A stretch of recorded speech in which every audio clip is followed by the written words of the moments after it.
What makes ballet a ballet? Truthfully, I'm not sure anymore. All the lines are starting to blur a little bit because the different models or mediums of movement are being blended together, which is fantastic. I sometimes think it's the shoes. When you take the shoes off, it sort of becomes something else. Ballet is not an exclusive or an elite or a highbrow thing. It can be, but it's also modern and new and current. That doesn't mean that we shouldn't have historic ballets. We should. They're beautiful. They show us where we're from. But where we're going, hopefully for everything, is a more united, more judgment-free kind of dance zone. I realize that I do have this platform to speak about things I really care about. I hope that there'll still be sort of like a respect and basis in classicism, but that will continue to move forward. My role is to create my work that lies within the constellation of everybody else's work. And hopefully I can be part of that, that brings dance towards its tomorrow. Connection with the audience, for me, is huge. I think reaching an audience that perhaps didn't know they liked ballet, certainly for me, is important. I don't think you can define a ballet in one, in one sentence. It's the power of movement and how you construct it together to tell a story. In some ways, it's like speaking articulately. It's using language well. So within that, to still innovate and to still find what's new inside of that is the most exciting part, and that's the reason that I'm in it. Ballet gets exciting when it's unbound, when you open the doors to other art forms, other genre, other styles of dance, dancer, ways of creating. It can look a million different ways, but that structural understanding will always be referred to because it is based on this human form, all of this symbology inherent in that form, and the meaning of what are humans.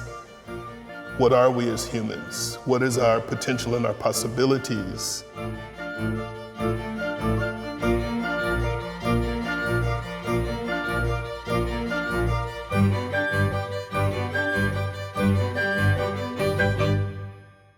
I have a question that I'm actually not going to ask. I'm instead just going to sort of ask for a show of hands on this one. Contemporary ballet, this term that gets thrown around quite a bit and nobody seems to quite know what exactly it means. Is that one that as artists, as writers, as scholars that you're finding useful right now in your work? If yes, raise your hand. Okay, great. So we saw that.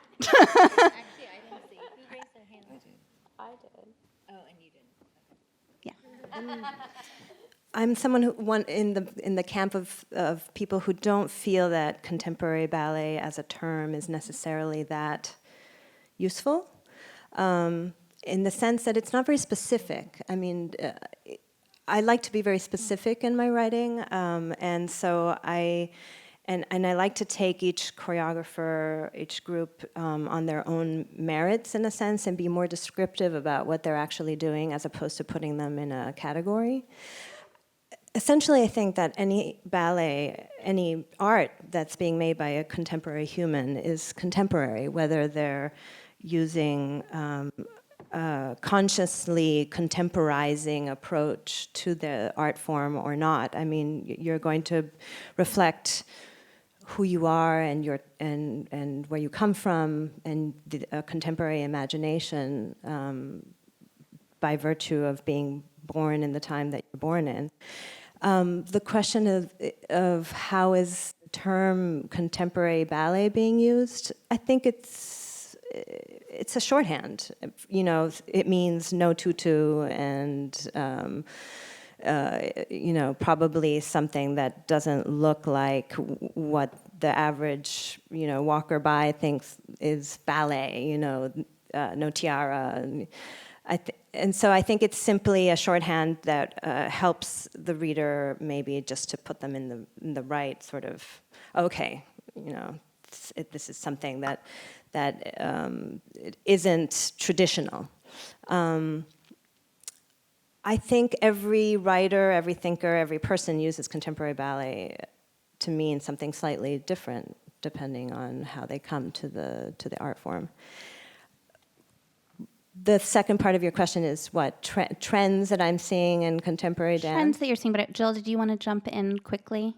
As Jenny said, I'm editing an anthology on contemporary ballet, so it's quite useful to me and important. As a dance historian, I think that we have to be mindful of dance's canonical history and how, if we like it or not, and I'll speak more to this in a second, but if we like it or not, we have to recognize that there are moments throughout the history of the genre where change has happened. And so as we look and we try to say, you know, what is going on in this movement or what has been happening, because I think we're all sort of on the same page that ballet is and has been changing, and we do say, oh, maybe it's about the visual, or maybe it's about the costume, or maybe it's about the technique and form, but there seems to be something that is nebulous to articulate it in some ways. And as all people who know about dance know, both dancing and writing have to be articulate for us to understand it, right? So part of our project in developing this anthology on contemporary ballet that Oxford commissioned as part of a larger art series was to just sort of provide some historical insight to this moment. And this is largely construed. We're going back 40, 50 years in some cases, and we're thinking forward as well. And I think what's of particular interest, and a few of us were talking about this last night, even in regard to the festival here this weekend, is speaking on a globalized stance. We have so many varied interpretations of the term as well. So I think that's something that we are trying to recognize and bring into the text as well. But I just wanted to mention, also to the point of contemporary, Andrea Lepecki, who's a dance NYU dance scholar, theorist. I was reading something interesting the other day, and someone had used a quote from his Berkeley professor, Sun Kwan, and she was pointing to the comment Lepecki had made about dance has always been and will always be contemporary, because contemporary is of the moment and dance is always of the moment. So if we go back 2,000 years, we could, if we want to get into definitions, we could say that's contemporary dance. And part of the joy and trouble of studying dance is that it's always being created and it's always disappearing. We never get the same thing again, right? And we know that. We can have the same dancers and it's always different. We don't have that encapsulated thing that we can just go back and back and back into. So I think in terms of looking at the word contemporary, at least a lot of the sort of dance history or academics would take the position that it's not so much to block something or limit something, but it's just more the maybe space or way to provide some accessibility into thinking about how the form is changing. Yeah, just picking up on that. So what you said reminded me about something that the Senegalese choreographer Germaine Acogny said about African dance, that African dance has always been contemporary, and that the terms traditional and contemporary are relatively useless. So to that end, the term contemporary ballet is meaningless. However, I find it useful to the degree that it forces us to ask questions. And so I think about this a lot, and I feel that what the word contemporary does in the phrase contemporary ballet is that it points to queerness. It points to Africanist aesthetics. So the dance scholar Brenda Dixon Gosschild has written extensively on how, for example, Balanchine's aesthetics are Africanist. Lots of Black influence on his movement. He was really interested in Harlem culture. So even artists who we consider to be, white ballet choreographers are Africanist in their practice. So I think the word contemporary for me points to challenging Western theatrical conventions. So that might mean same-sex partnering, that might mean no tights, that might mean dancing in the audience and having your audience sit on stage. So challenging the conventions and also oftentimes dancing as yourself. So contemporary dancers are encouraged to mind their own identity, experience, and expression, as opposed to capitulate to, a dramatic structure of like characters.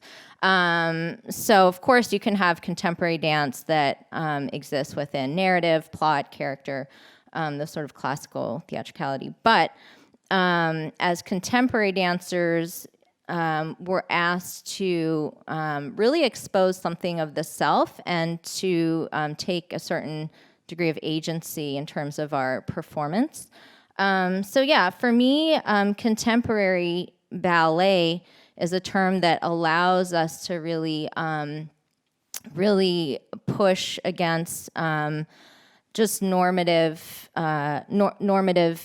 ideas of what ballet is and who the ballet dancer is. For me, contemporary is, as we've all said, it reflects the world around us. As a dance maker, I'm interested in that.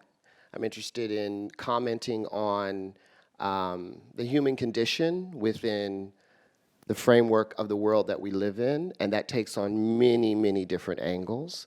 From a practical standpoint, the use of the word contemporary, I started my company in New York in '94, and we were called Complexions, a concept in dance.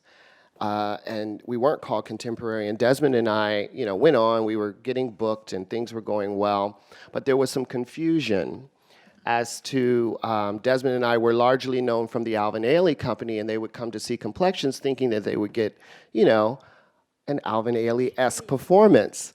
However, my company is nothing like that, or maybe there are obviously some influences because Mr. Ailey's work was a big part of my development, but they weren't going to come and see another Revelations or see that type of influence 100%. So we decided to change the name of the company to Complexions Contemporary Ballet, largely to explain the aesthetic of what we were doing, which was all my dancers dance on point, all the ladies. There's a classicism to it.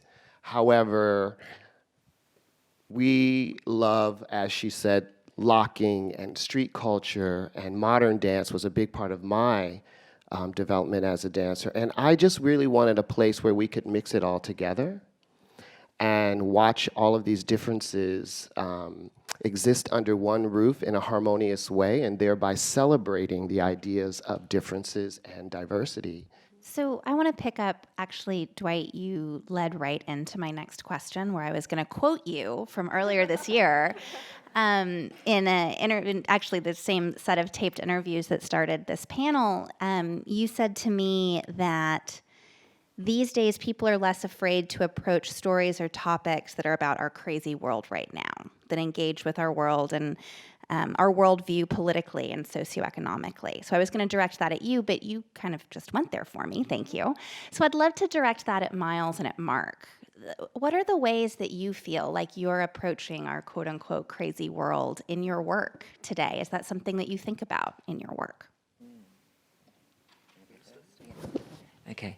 I'd like to start by saying, in the past, dance art has been a vehicle for expression, to also comment, to question, to articulate what's going on in the world. It also was a place to go for escapism, to get away from what's going on in the world. And I feel, for me as a creator and living in the contemporary world that we live in, that I very much use it as a vehicle to tell my stories and my experiences.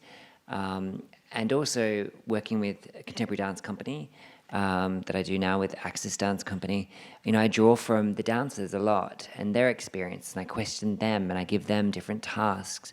A new work I've just created called Radical Impact is looking at identity, and identity is a really big thing now, and it's important in how people identify and self-identify. So we did a writing task around that, and they drew material from those writing tasks. And I think it also offers that empowerment for them as performers, but also to be able to give them the opportunity to share their stories and how they identify with an audience. And I think the boundary between audience and dance then starts to get broken down, because audience can then relate to that. We're all human, despite the different bodies, despite the disabilities, race, gender, sexuality. We are human and connect with each other in those ways.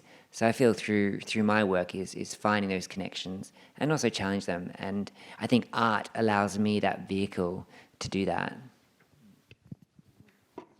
And I absolutely agree. I think as a choreographer approaching dance making, for me to be able to communicate something that feels very honest to me or authentic to me, and actually as a dancer as well when making work, I find myself being able to pour myself in it more wholeheartedly. And this is actually a conversation I've been having with some of the dancers through this festival. Is I think we, as a dancer, we all dedicate our lives to being articulate in the way we move our bodies in order to communicate.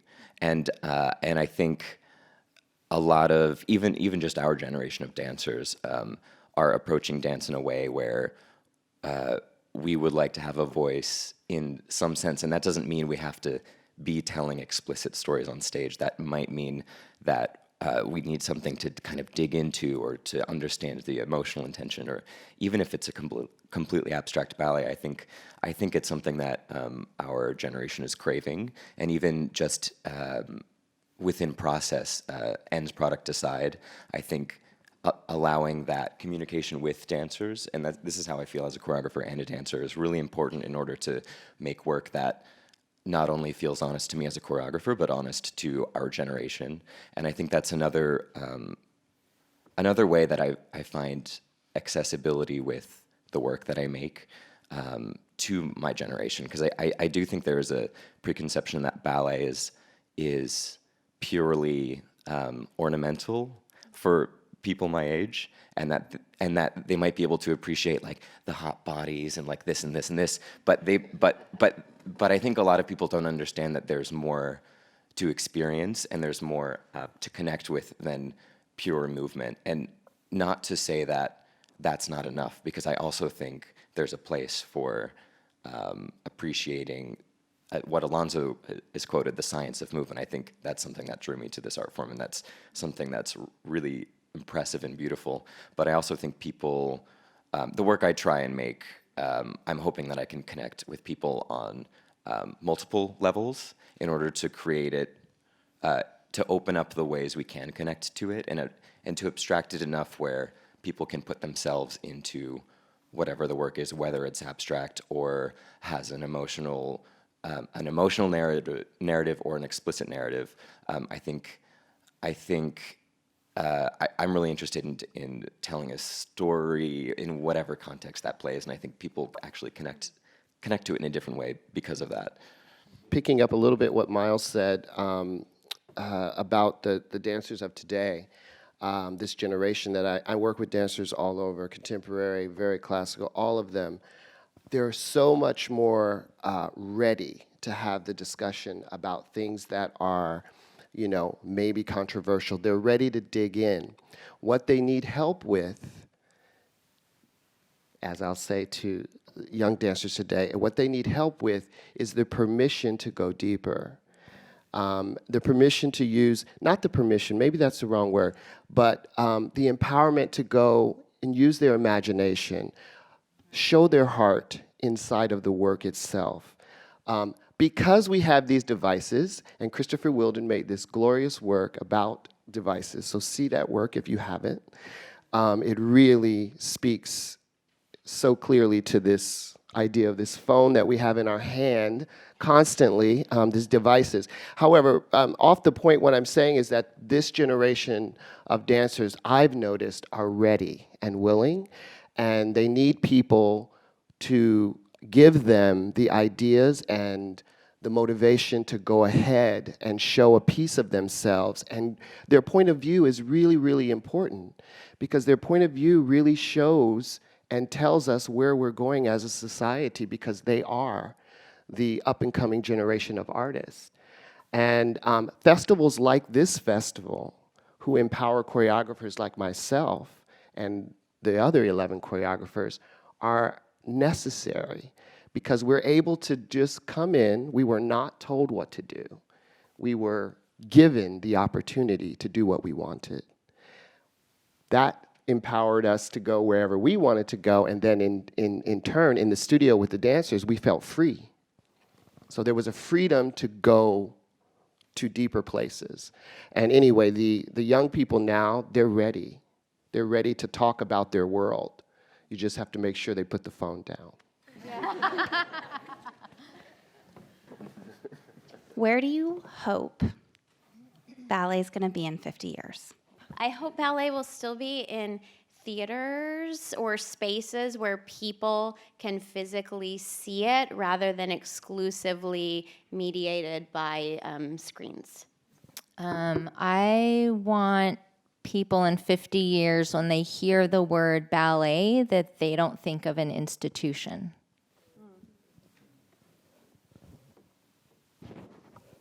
I have no idea. I'll probably be dead. But if I'm alive, what I hope is that it will still have the capacity to surprise. Do you have anything?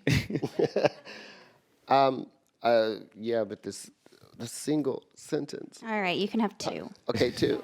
Well, no, I agree with the whole screen thing. I think that, I tell the dancers that what's wonderful is that they can't replace us, because there's nothing like live performance.